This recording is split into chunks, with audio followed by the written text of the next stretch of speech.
Ah, buenas tardes, maestro y compañeros. Somos el equipo 1, el equipo morado, constituido por Vera Aguilar Martín, Hernández Rodríguez Yair, Barragán Martínez Miguel Ángel, Cruz Guzmán Víctor Manuel y Saucedo Hernández Jesús Adrián.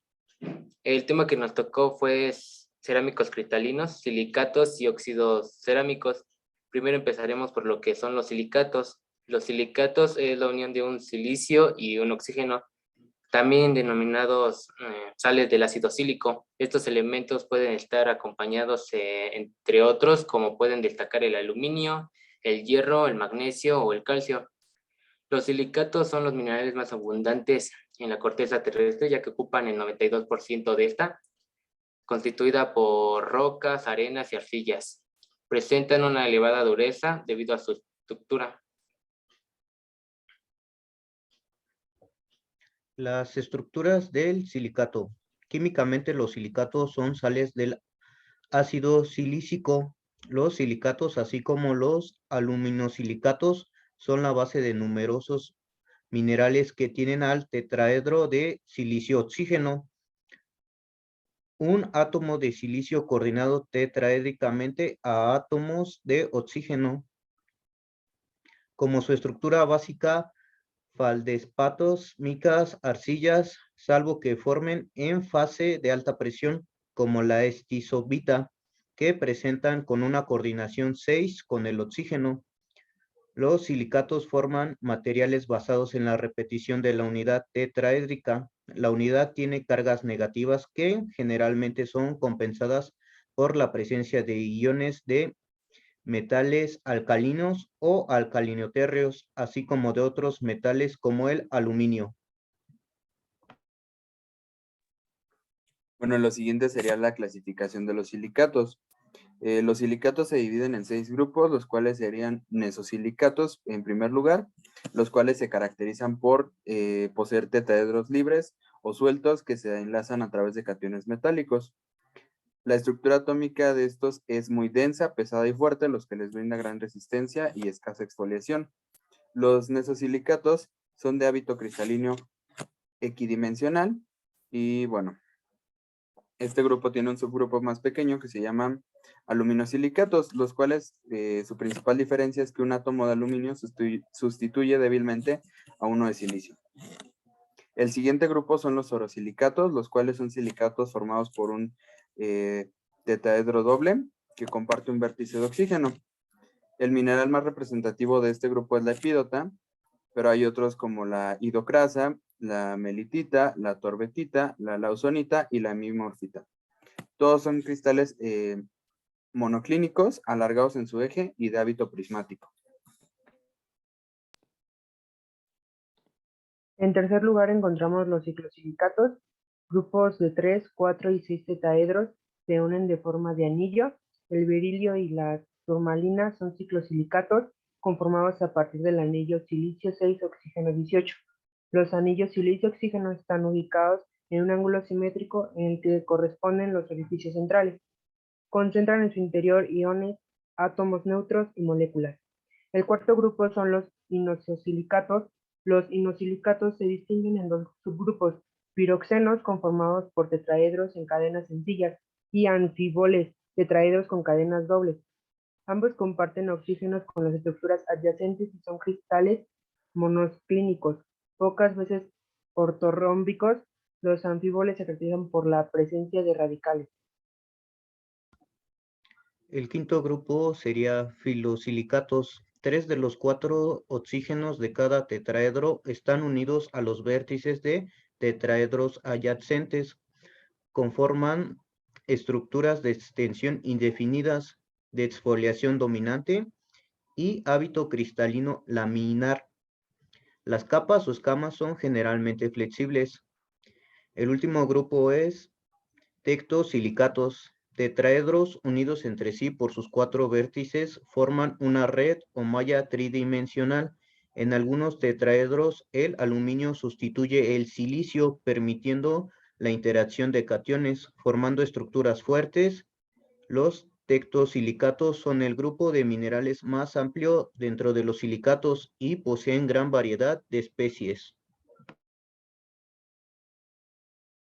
Ahora veremos las aplicaciones de los silicatos.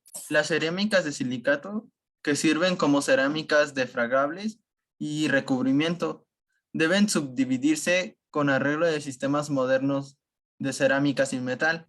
Primeramente en aquellas para armazones metálicos y en aquellas para armazones de cerámica sin metal.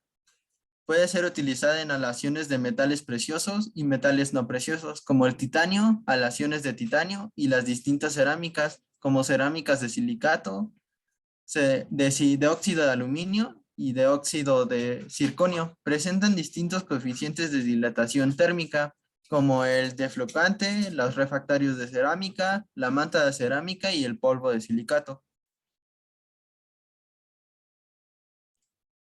Ahora hablaremos acerca de los óxidos cerámicos. Primero, ¿qué son? Los óxidos metálicos son combinaciones binarias de oxígeno con algunos metales, tales puede ser el plomo, el cobre o el manganeso, o en general cualquier metal de la tabla periódica.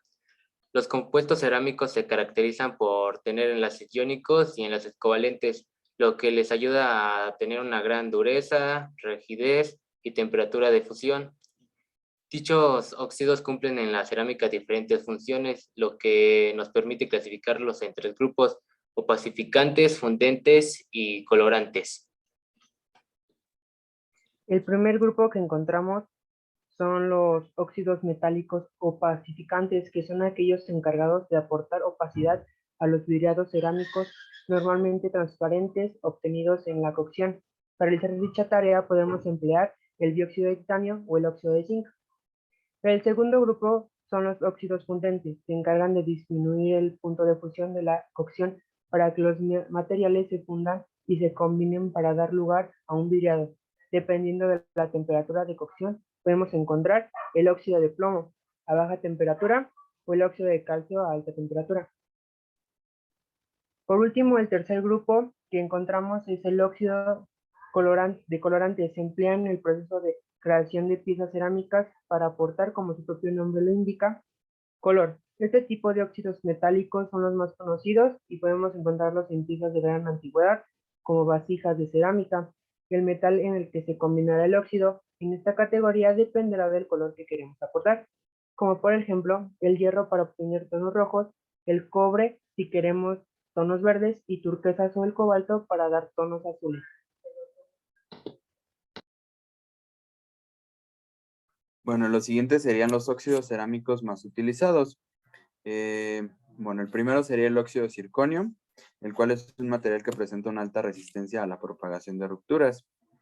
Esta cerámica también posee un índice de expansión térmica muy elevado, por lo que es normalmente el material que se escoge como unión entre la cerámica y el acero. Es un metal del grupo de los elementos de transición que existe de forma cristalina. Es blanco, blando y dúctil.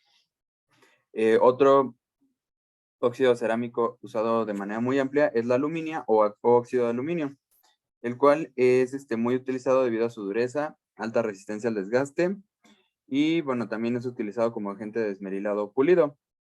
Tiene una temperatura de fusión superior a los 2000 grados, por lo que es un material ideal para ser utilizado como material refractorio. Y bueno, la electrotécnica se utiliza el aluminio debido al bajo factor de pérdida dieléctrica, al alto aislamiento eléctrico y a la rigidez dieléctrica.